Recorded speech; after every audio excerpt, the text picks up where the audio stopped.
Want to cook in the woods? I'm going to tell you what you need.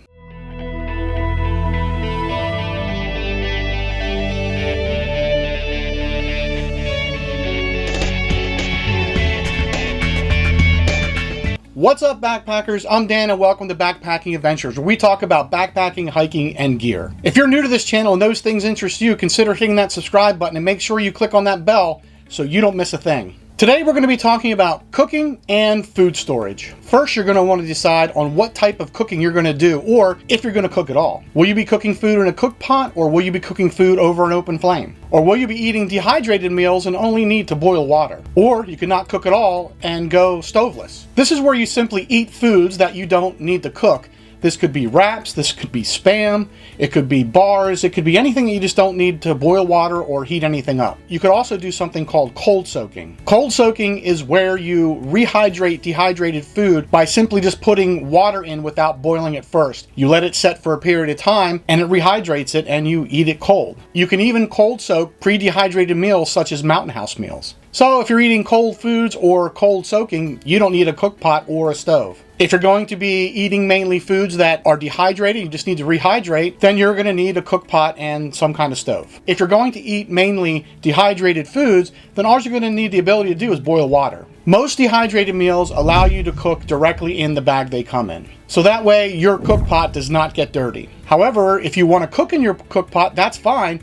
Make sure you purchase something non-stick. There are several options for cooking. There is the traditional canister stove. A canister stove is a stove that connects to a pressurized canister of fuel. Canister stoves are the most common. There's also an alcohol stove. The alcohol stove is a small stove that almost looks like a cat can where you put denatured alcohol in. There are some people that do make their alcohol stoves out of a cat food can. You could also cook over a campfire. However, you're going to have trouble when it's raining, or in some areas there's fire bans. When using a canister stove or an alcohol stove, you want to keep in mind the temperature you're going to be camping in. In very cold weather, canister stoves and alcohol stoves lose their efficiency, but at around 32 degrees and up, you shouldn't have any problems with it. One trick you can do is you can sleep with your fuel. You can sleep with your canister fuel in your foot box. However, if you're going to sleep with your alcohol fuel, make sure you put the container in a Ziploc bag so in case it leaks, it doesn't get all over your gear. This will keep the fuel warm enough for a period of time so it will cook more efficiently. So if you're going to be cooking your food in a pot or just need the boiling water, you're going to need some kind of cook pot. There are many sizes of cook pots and they're made from many different materials. Titanium is the lightest. The size of the cook pot you're going to pick is going to depend on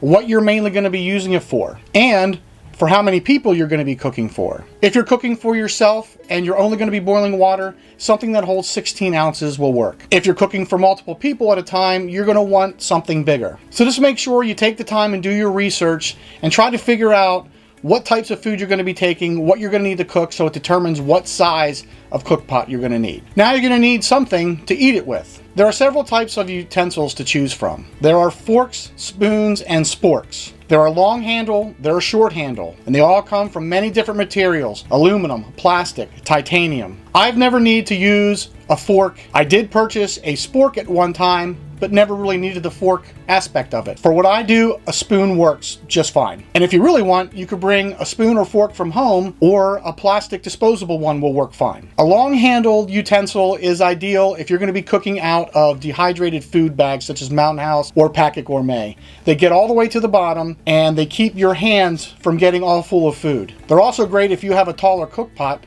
Same thing, you keep your hands out of the food. So whether it's going to be a long handle, short handle, or a fork, spoon, or spork, it's going to be based off of your preference. So make sure you do the research first. So what do you do at night? To carry your food, you're going to want something to keep your food in that you can also use to store it at night and keep your food dry. A simple roll top dry bag will work well. At night, you're going to store your food and your smellables, which could be like your toothpaste, away from your camp. There are a couple ways to store your food at night. One of the most common is just to hang your food in a tree. You want to find a branch that's 20 feet from the ground that can hold the weight of your food. Basically, you throw a rope over the branch and you hoist your food up. You want the food to at least be 10 to 12 feet off the ground, 4 to 6 feet from any hanging branches, and 4 to 6 feet from the trunk of the tree. There will be a video later on in this series on specifically how to hang your food bag. Hanging your food just keeps the food away from bears and also other critters that want to get at it. A bear box is a metal box where you can place your food, and it usually has a latch